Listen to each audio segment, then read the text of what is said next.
Yes, the topic of today is going to be all about PCs. And the reason why, I wanted to bring this up as a topic is because through a lot of conversations I've had one-on-one with branches, it seems to be an area of opportunity in connecting deeper with your reps and helping them kind of build a vision for themselves and see what's possible. So Kat, I know that you just ran 2 PCs. Tell me how they've been going for you. What have been some of the things that you feel like you're really strong in? And what have been some things that you're like, okay, I could definitely improve here? Yeah. So these 2 PCs, like the reps were in different spots. So for one of them, it was a day 4, for another it was a day 11. So for the day 4 PCs, like I think I'm pretty good at, and in general, like making sure that they have a schedule for the coming week and like make sure that their demo goals are for each day. I kind of like literally go through each day. Okay, how many demos do you want to do here?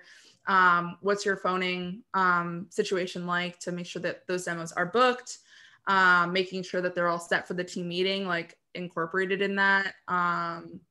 And also in the New England division, we have these champions club workshops that we also have like phoning time built in. So I kind of use those as an opportunity to be like, okay, here are times that you can phone with a group that you don't even have to worry about. So I think I'm pretty good at getting their schedule set up for the week, making sure that they have a goal to go after demo wise, because I know if they have the demos, the sales are going to come. And probably like one area of opportunity that I'm really starting to work on is like trying to help them with stuff that they're struggling with and giving them like assignments on how to help them with that. That's something that I kind of forgot a little bit at the beginning of the summer, and kind of gave them that slack because they were new. But now I'm getting a little bit better about it. Like for the day 11 PC, I had him go through his phone approach with me, and he didn't even nail a time with me. It was just Thursday night. And I'm like, oh God. So it's just kind of stuff like that. Kind of forgetting that even though we have the script there for them, that they still make new rep mistakes and you have to kind of help them through that. So that's definitely something that I'm working on, and definitely an area of opportunity for me. Good. Okay, cool. I'm really glad that you shared that. Let's go over to you. What do you feel like you're strong in when it comes to PCs? And then what are some of your areas of opportunities? Yeah, I think it's similar to Katarina. I'm pretty good at with setting schedules, and then making sure they put in the events that we have for the week, like team meeting, and then we have a conference coming up for SC2. So excited, looking forward to that. But for now, that is what I'm really good at, setting up the schedule, giving them what we can do, making sure that we have open demo times. What I want to improve on is emphasizing that demos are the most important thing. How can I get them to now that we actually have a schedule to have demos, how do we book more demos? And another thing that I've kind of run into is that I found that my PCs end up being names building, especially for the start of training, not training, the start of the fast start. Because sometimes they come in with not a huge list. And so we're names building to kind of start it off. And if it doesn't go off to a great start, they're not confident. They haven't really booked demos because they don't have they feel like they don't have a big list. And so I kind of wanted to talk about how can we make sure that we let them out of training with a good number so that they can get demos off to a great start, and that our PC is not I need to call people, and our PC is I did a bunch of demos, rather than I need to call more people, or you need to call more people, you know what I mean? So that's what I would like to improve on. Okay, cool. Hi, Jacob, welcome. So the question that we're starting off today is thinking about your PCs, where do you feel like you're strong in? And then where do you feel like you have an area of opportunity or multiple in working in? Cool. Also, apologies for hopping on a little after It's 12. all good. No Staff worries. meeting run over, John Wasserman, he likes to talk. So regarding PCs, so right now I feel like I'm making really good connections with a lot of my reps that I have on my team. So I think that's the strong point, just really connecting to them on a deeper level. But one or two things that I want to work on is using those PCs to really drive a better PR culture and just really improving that. And then also just that commitment to following through on their schedule. Okay, cool. All right, so there's a lot for us to dig in here. And really the way that I want to build this call around is what you feel like you need the most, and just kind of talk through it. I'm going to bring in some perspectives that have come up in previous coaching conversations that I've had, and we're going to just brainstorm how can we get better in these areas, because we're getting to a point in the summer where, you have a limited number of trainings left. So you're really kind of beginning to build and solidify your core squad that's going to go into SC2. And so these PCs are valuable in continuing to keep your people going. Ash, is it okay that I call you Ash? Okay, cool. I want to specifically touch on what you had mentioned about, a lot of your PCs becoming about names list. So are you running your own training, or are you part of like a training cohort? Ooh, I'm part of a training cohort. Got it. Okay. And do you know what the average number is for everybody within that training cohort as it pertains to averages of names and numbers coming into training? I believe like the average is probably around like 10 names at least. Okay, so that's really low. Kat and wait, sorry, did I, or like? Yeah, no, you're there. I heard you. So you said they're coming into training with like 10 names or numbers at least? Probably like, I would say like 20, because a lot of them are being able to book at least 7 to 10. So probably like 20 to 30 would be a good number, but I'm saying like at least 10. Okay, so it's important, and I think you probably know this. I'm sure that this has been shared with you, but it's super important that we get that number above 10 and probably even above 20, because truthfully, if you want anybody to set themselves up for success come their fast start, they need to have the ability to at least complete 20 demos. And while they might have 20 names and numbers, we know that that's not all going to be, like they're not all going to answer. And we want to make sure that there's a buffer area for people to cancel or not answer or not be interested. So the question then becomes, how can you, with your training cohort, bring that average up to that 30 to 40 mark? Now, are you on 2-day training? Yeah, okay. Okay, got it.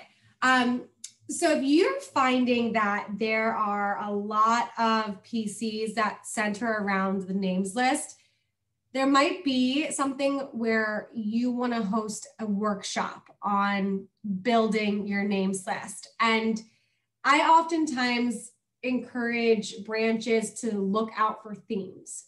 So there's a big theme that's coming up in your PDI conversations or in your PCs. And Kat, this goes back to what you said about skills check. Like if you're finding that a lot of people seem to be struggling with the names list or dropping down or getting referrals, then that is an indication that you should host a workshop.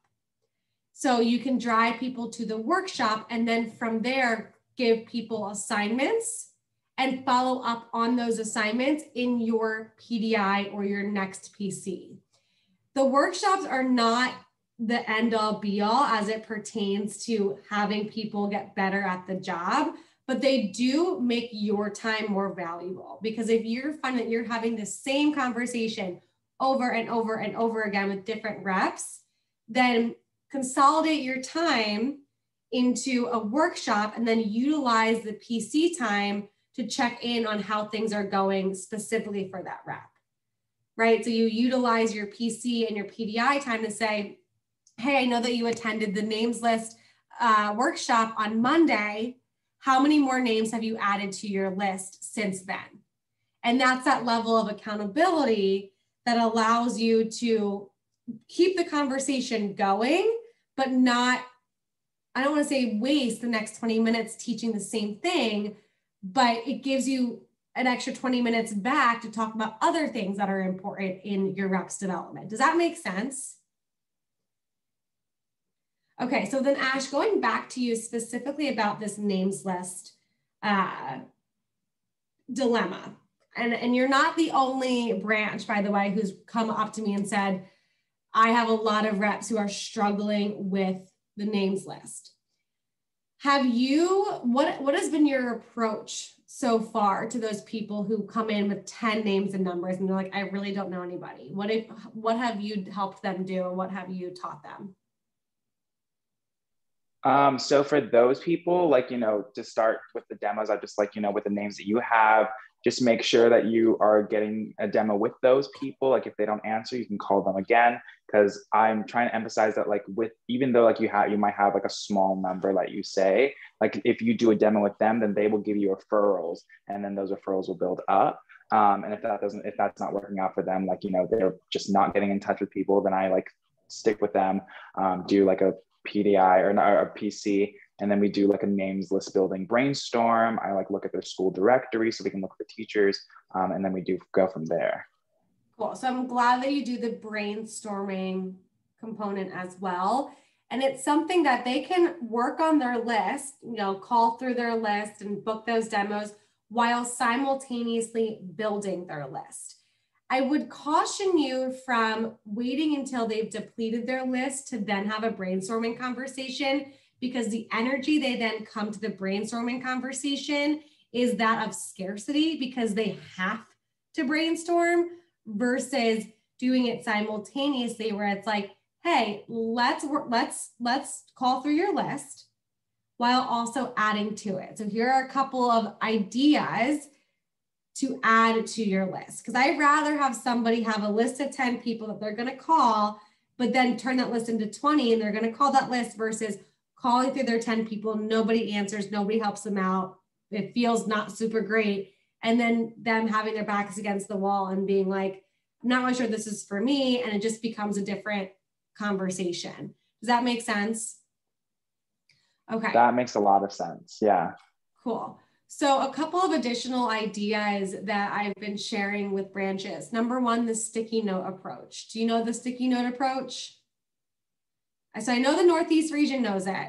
Ash, I'm going to share this with you. So you can encourage your branches, or sorry, your reps to put sticky notes, just looking like this right here, on all their neighbors' doors.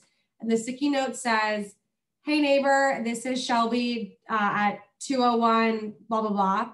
I've got a quick question for you. Can you please give me a call when you see this? And you just leave your number.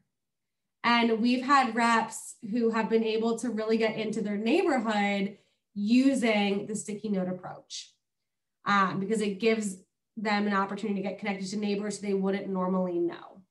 So that's something that, some of the more bold people will probably say, okay, let's do it. Those who are really hungry and ready to succeed.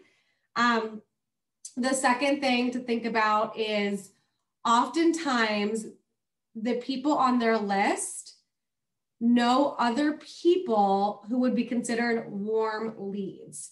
So what I mean by this is, let's say that you are a rep and you create your initial list and you put your Aunt Sally on this list. Now, you've been to Aunt Sally's house before. Aunt Sally has had multiple holiday parties, 4th of July parties. Aunt Sally has a lot of friends. You might not know those friends super well, but those friends know you. They know you as Aunt Sally's nephew or niece. So the thing that you can also encourage your reps to think about is, as they're looking at their list, hey, who on this list can connect you to other people who know who you are, but you might not know them super well. And maybe you give them the example of Aunt Sally, right? So I think about my sister, for example. She's much older than I am. And she has a lot of friends who have known me since I was in diapers. But if I was making an initial list, I would not think about those friends because they're not people active in my life. But if I were to call them and say, hey, I'm Chrissy, Wild Guest sister Shelby, they'd be like, oh my God, Shelby, I haven't seen you in years. How are you? Like, how old are you now? Oh my goodness. And they'd be just as excited to sit down with me as my sister would be. Does that make sense?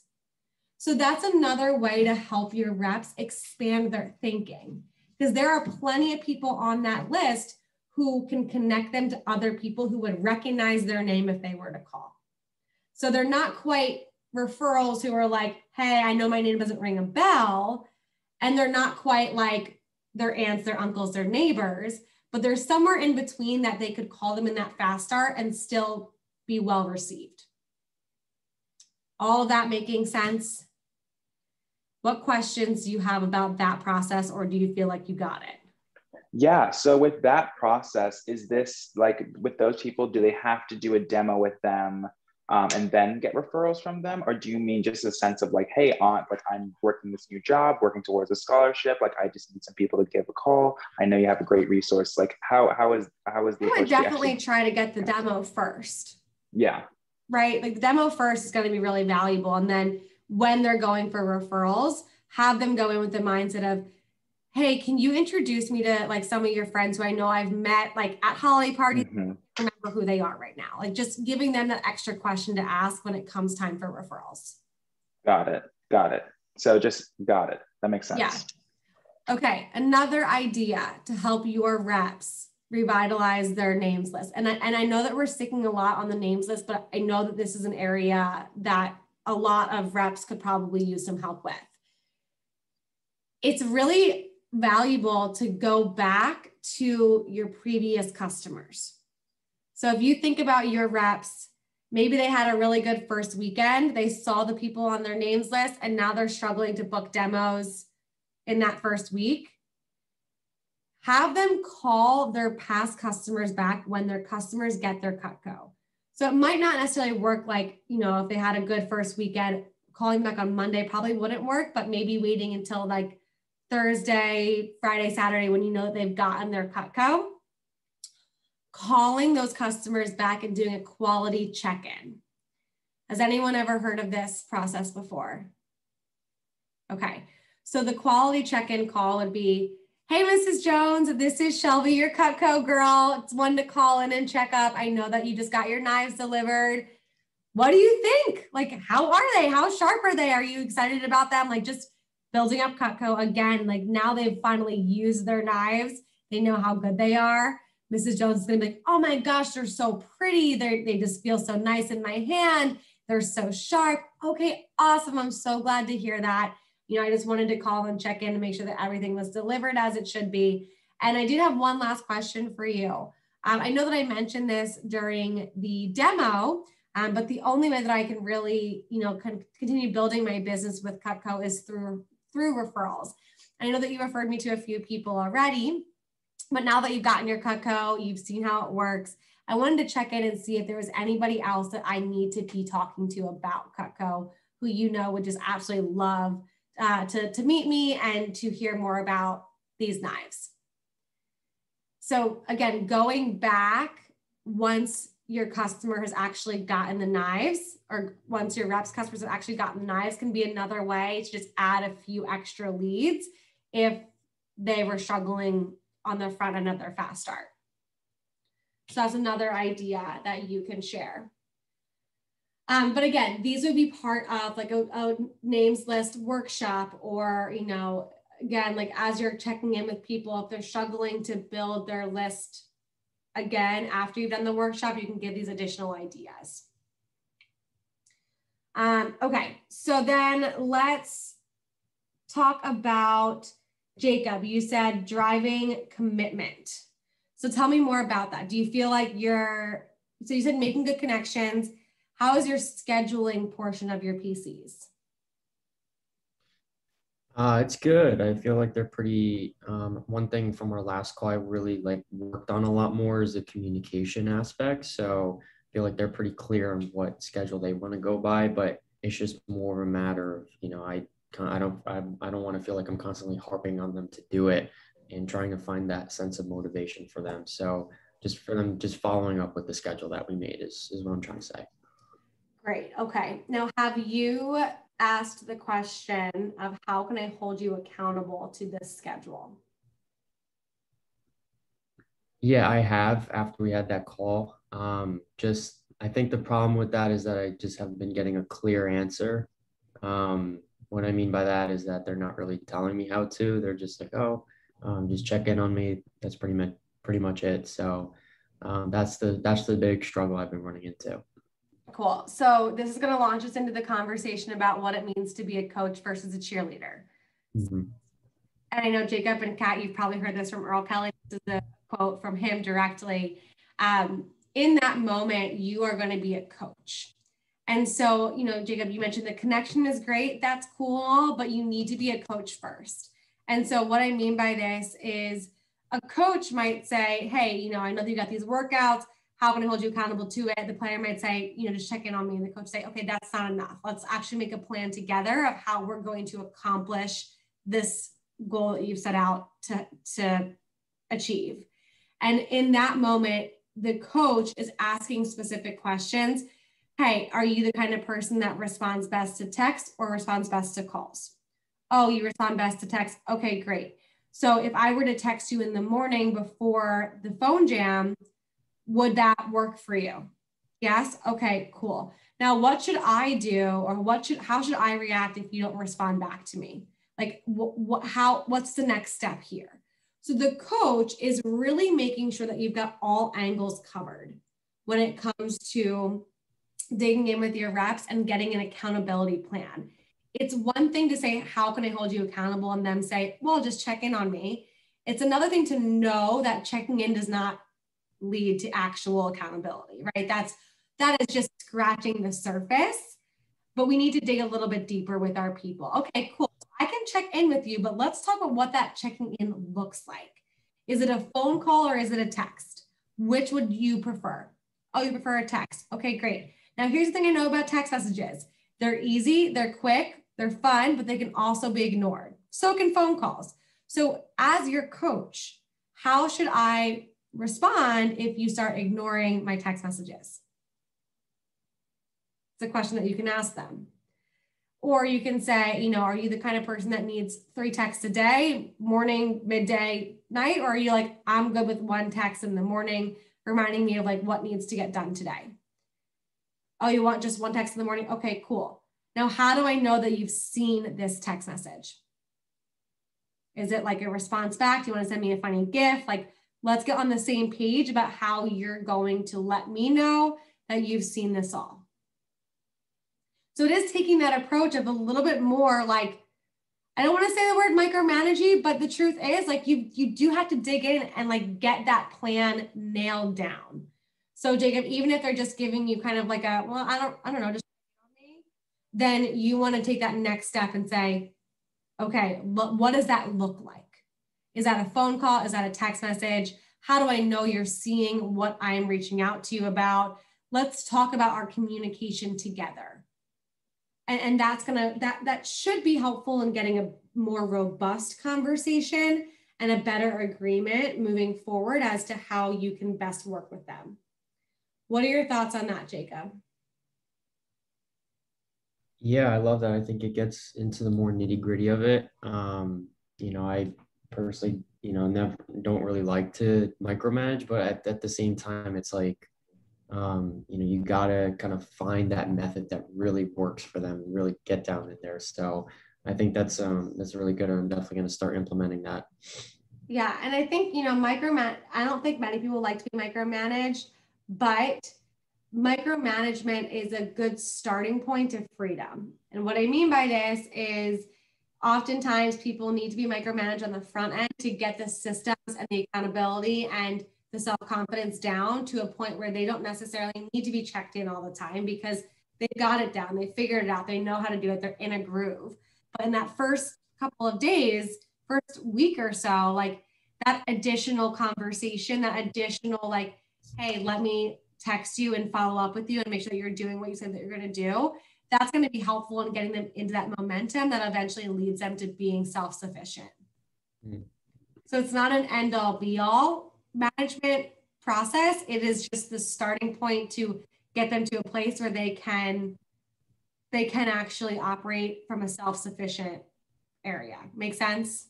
Yeah. Okay.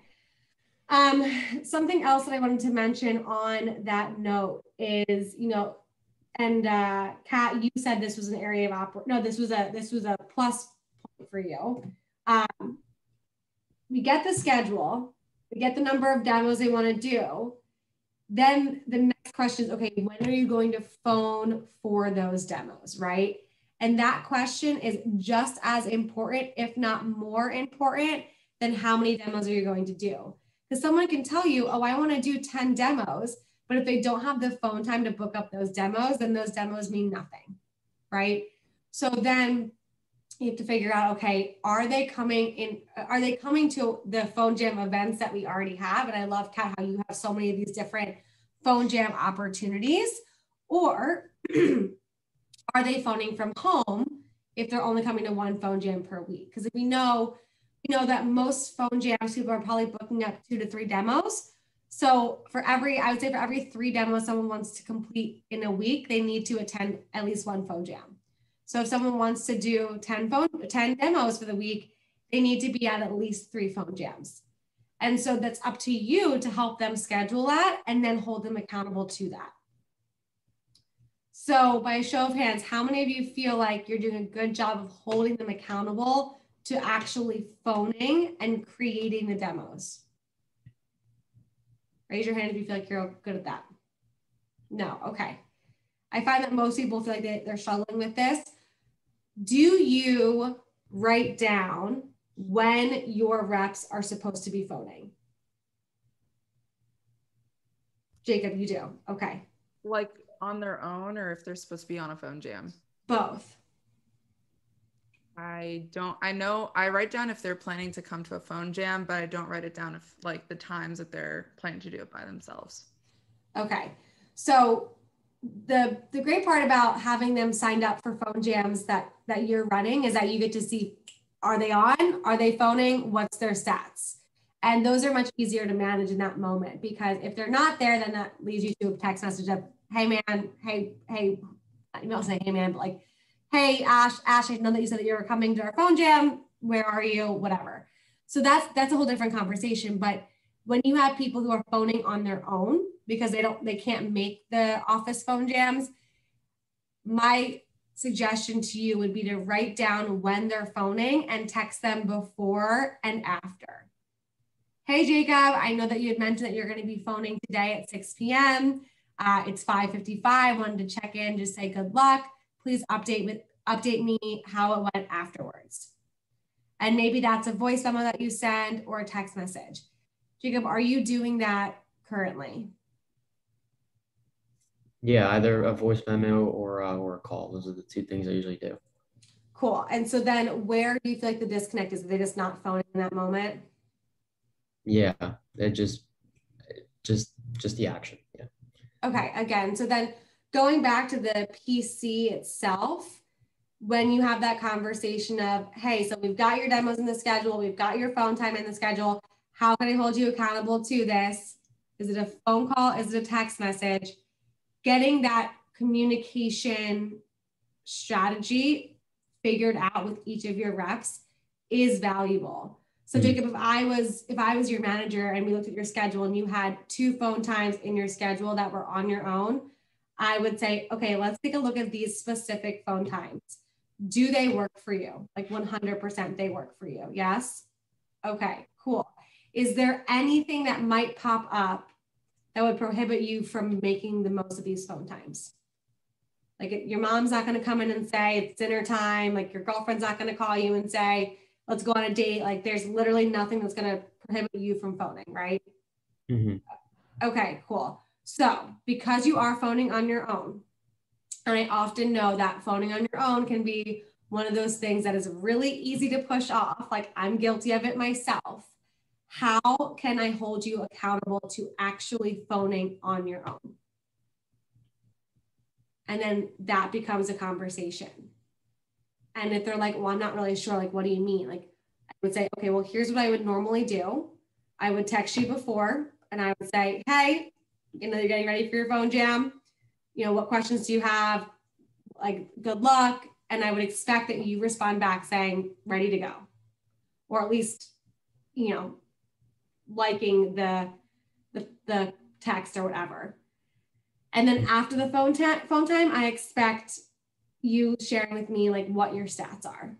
How many phone calls did you make? How many demos did you book?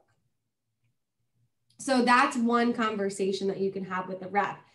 But what I would probably suggest that you do is you can really try to drive them towards the actual events that have phone jams attached to them, because it makes your job easier and it also makes their job easier because they don't have to phone on their own, which we know is probably one of the harder parts of our job.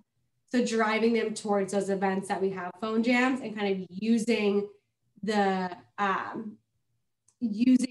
what's in it for them of like, hey, this is going to make your job easier. You can phone from home, but what I know about phoning from home is that it's not as effective, it's not as fun, and oftentimes it's a pain in the butt to actually get anybody to do it.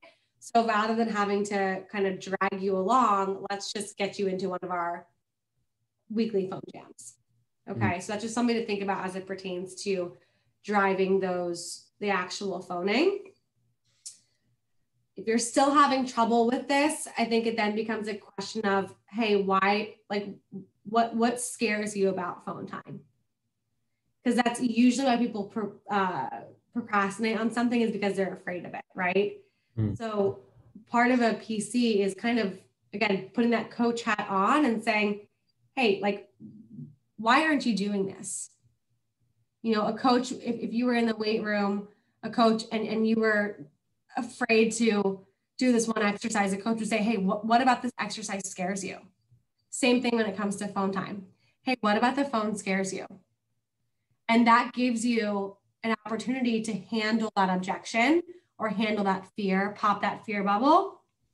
And then the last thing that I would just make sure that everybody understands is that their phone can be an ATM machine, literally. You can turn your phone into an ATM machine. And it's done by booking demos.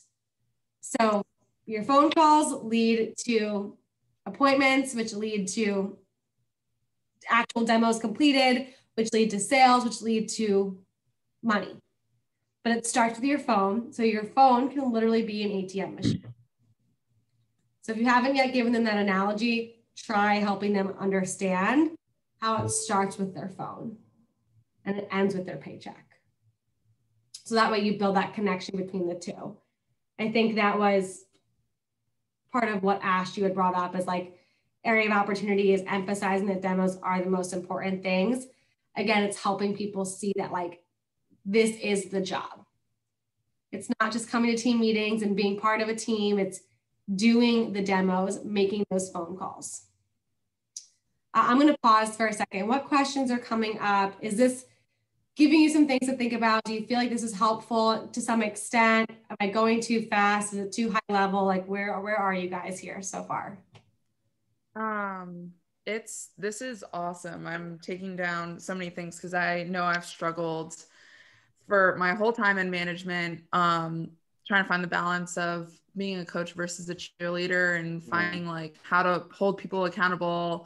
Because that's just something that I wasn't really used to prior to doing management, even prior to this summer. So I got all these questions down and I'm just wondering, like, would you ask them during the day 4 PC, like right after advanced training? Would you have this conversation earlier, or like when would you kind of have this accountability conversation with the reps about like, do you respond better to call or text? How do I hold you accountable to that? Like all that stuff. It's a good question. So it really depends on the rep themselves. I would probably, I think the question of, hey, how can I hold you accountable? This is valuable no matter when you're having the conversation. So on your day 4 PCs, like after you've built out their schedule and you're helping them kind of maximize the next couple of days, asking them, hey, do you foresee anything popping up that could potentially prohibit you from doing these demos? How can I hold you accountable to doing these demos? The call or the text is a question I would probably reserve for when they are doing phoning from home, because I don't want you to get in the habit of PDI then becoming text because they told you that they like text better. PDI should still be phone calls, right? So you want to make sure that like you are protecting the PDI itself as continuing to be a phone call. But as you're kind of moving them through their fast start and they're starting to do things a little bit more on their own when it comes to phoning or you know, just some daily check-ins beyond PDI, that might be when you say like, do you respond better to calls or text as it pertains to like just keeping them going? But I would say the accountability question of, hey, how can I hold you accountable to this is valuable for day 4 PDI or day 4 PC for sure. Does that answer your question? I know that kind of went all over the place there. Yeah, no, that for sure answers it. Okay, cool. Kat, I wanted to specifically talk about your area of opportunity, which was like in that skills check and the like giving assignments. And I love the idea of giving assignments. And this is something that I think everybody should take from this conversation about, you know, if you're talking to somebody and you're helping them out with something, giving them an assignment is really valuable because it will give them some responsibility in improving on their own. So if you've had a conversation with them and they're like, yeah, you know, one of the things that I'm not super great at is referrals, then the assignment might be, hey, I'm going to send you this quick referral video. I want you to watch it. And when you're done watching it, send me like 3 takeaways. You know, that might be an assignment that you give somebody. And then the next PDI conversation that you have is going to probably be after a demo. You can say, hey, I wanted to check in. How did your referrals go on this demo? Because I know that we had talked about that as like an area of opportunity for you.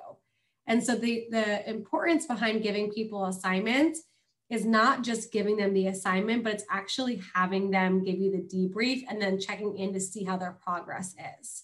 Because if you're just giving assignments, you're not actually tying the connection between the assignment and the progression.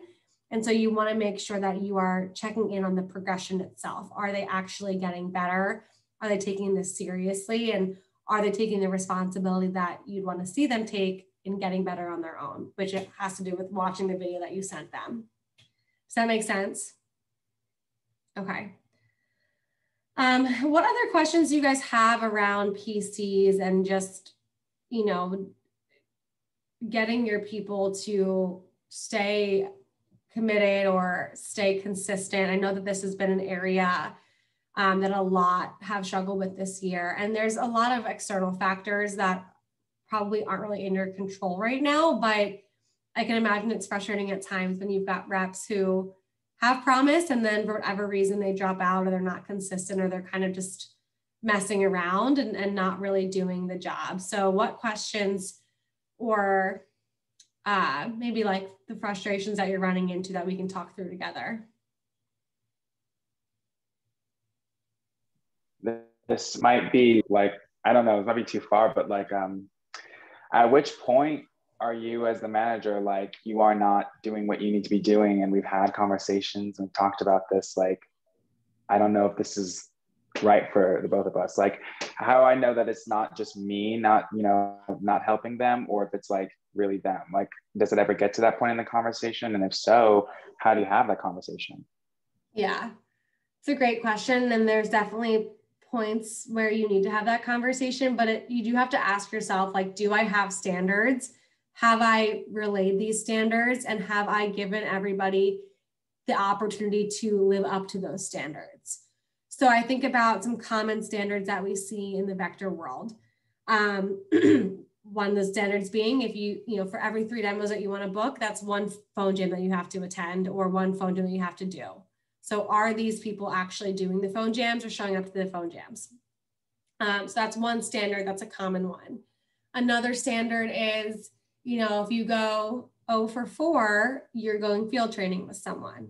You know, do you have that standard in your office? Another standard that I just heard from a branch in the Southwest is, you know, if you're not at your demo goal by Friday, like if you've not completed your demo goal by Friday, you have to attend this mandatory phone jam going into the weekend. So that's the standard that he has. The standard of PDI, calling before and after your demos, or before, during, and after your demo. So asking yourself, what are my standards of operations in my office? You know, what, if these people do these things, they will be successful here. Like, those are the questions that you have to ask yourself. And then you say, have I properly conveyed these standards to my people? And have I held my people to those standards? So it's one thing to convey the standard, it's another thing to hold your people to those standards. So what does it look like to hold someone to the standard? So if you are having somebody go through their first weekend and you know that they have their very first demo on Friday night at 7 p.m. and you do not hear from them before that demo, and you have expressed to them that your PDI program is as such, call before your demo, and they have not called, well, guess what? At 6:57, if they have not called you yet, what are you doing? You're calling them. Hey, Jacob, I know you've got a demo at 7 o'clock. Really pumped for you. I just want to remind you that we do have a PDI standard, and that standard is that you give me a call before and after every demo. It's 6:57. I know that your demo is at 7, so you might have been getting ready to call me in the next 2 minutes here.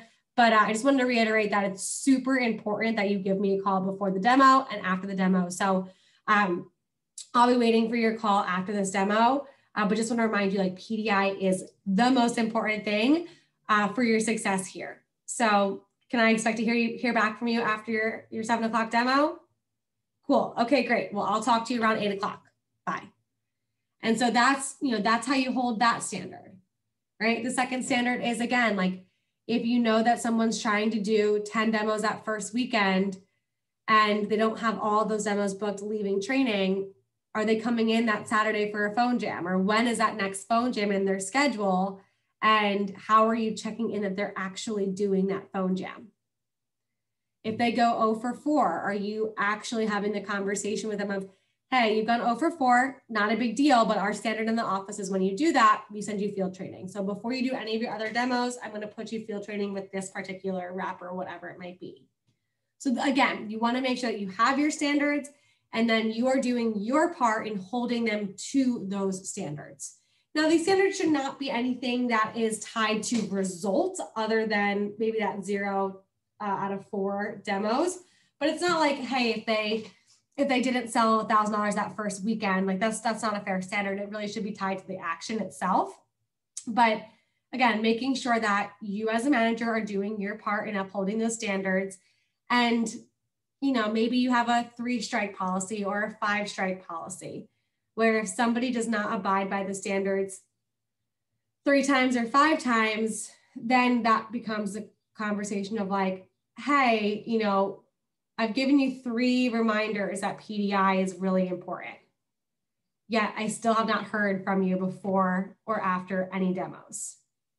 And, you know, it's making me think that you're not taking this seriously. And I want to know, like, is that the case?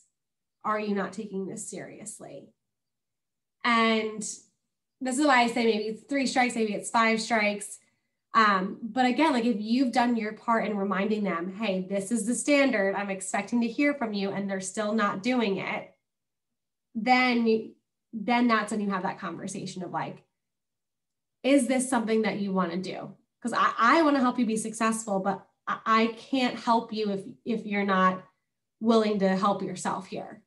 And I'm giving you all the answers as to how you can best help yourself. And that has to do with calling in, it has to do with coming to the phone jams.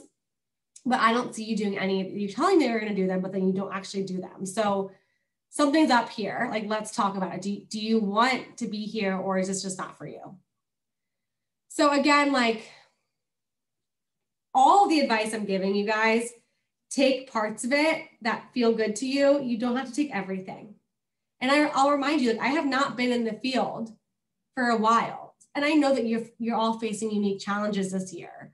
But the point here is that I want you to not be afraid to speak up. And if you have something like in your gut, like you have a gut feeling this person is just not doing what they say they're going to do, have the conversation with them.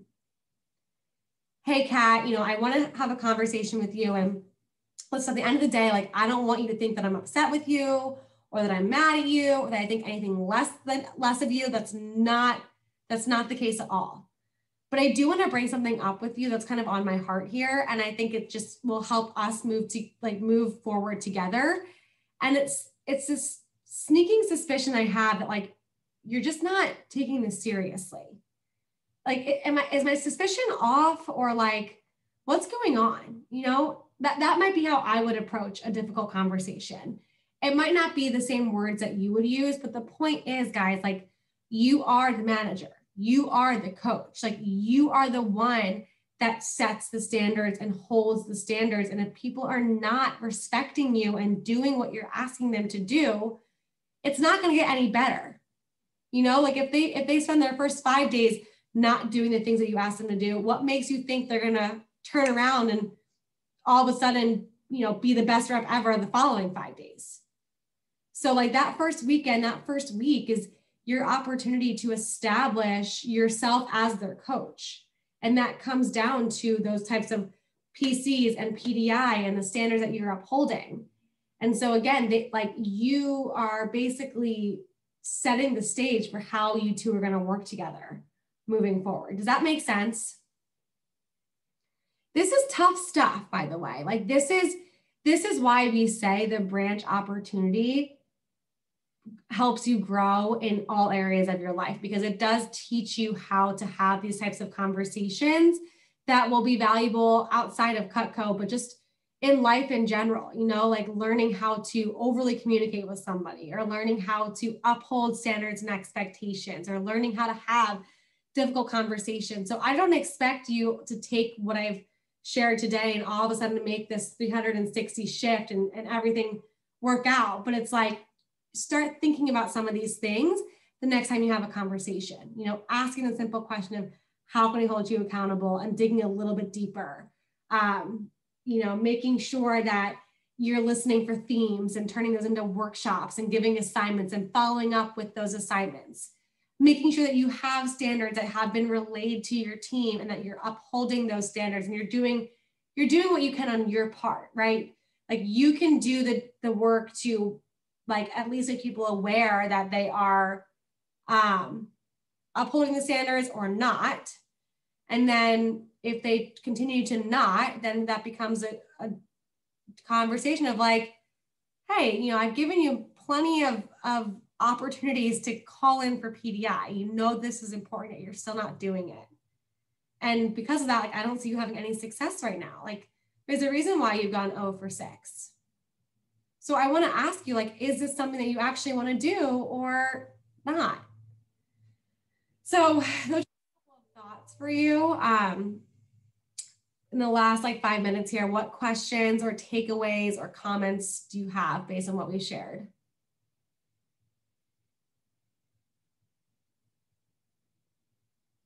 Kat, what's one takeaway that you're going to use for your office? Just one. I have quite a few. But it's definitely, it kind of reminded me of, like, we have these standards, but I haven't really been repeating them, or I haven't really conveyed that to some of my reps. And now I wish I could just call all of them right now and and just talk to them. But definitely upholding those standards and reminding myself of them, making sure that I have them somewhere on a sticky note or something like that, so I don't forget. And making sure that I'm upholding that and holding them accountable. So yeah, that's definitely the biggest thing. Cool. Okay, Jacob, what's your takeaway? I think at the end of the day, it's we're running a business here, not a charity, and that's the main thing, because you got to kind of think in what things are going to elevate your team and business together, rather than just feeling like you have to just give base pay, all that stuff. Just what are those things that are going to really take it to the next level, those nitty-gritty things that I thought that didn't matter, but that really, really matters. So that's my biggest takeaway.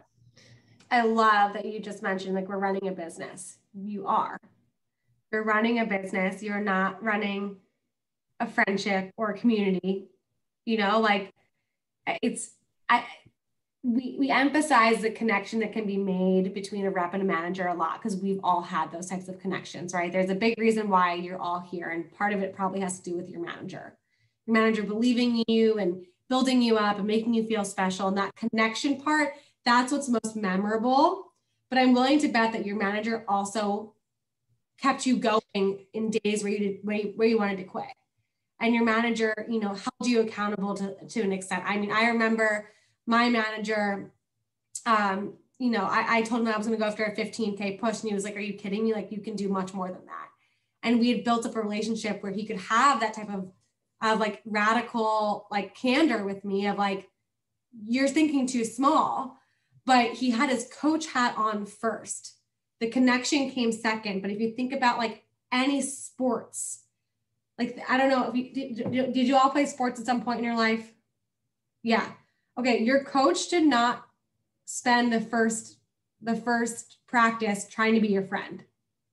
The coach spent the first practice talking to you about the standards and expectations of showing up on time to practice, of how to show up to practice, of how to clean up. Like they spent that time establishing those standards of how to work together as a team and how to work with your coach specifically. So your coach comes first, the connection comes second. So remember that, like when you are working with your reps, you've got to put that coaching hat on. Ash, what's been your takeaway? Yeah, I realize like ultimately, like we are the manager and we have had the most experience. So like in our heads, we might know like, oh, these are the standards, these are the things that we teach, but our reps may not have that in their heads to know right off the bat. So it's our jobs to make sure that that's part of the habits and that's part of the system. Because if they're not doing that and we haven't relayed them, that's not their fault, that's our fault. And I feel like the accountability conversation with them is also an accountability conversation for me. Because it's like, okay, well, what haven't I been doing to make sure that this is part of the culture? Like this is part of, the habits that my reps are creating. So that's the biggest takeaway that I had. Good. Okay. You guys got good takeaways. I know that I shared a lot and some of it was high level, but I'm glad that the core takeaways are what you all took away, because those are good. Okay, everyone. Well, thank you so much for joining today.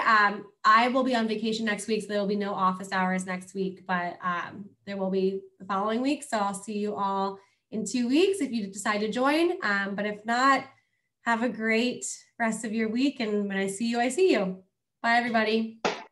Bye, Shelby. Have a wonderful vacation. Yeah, thank you.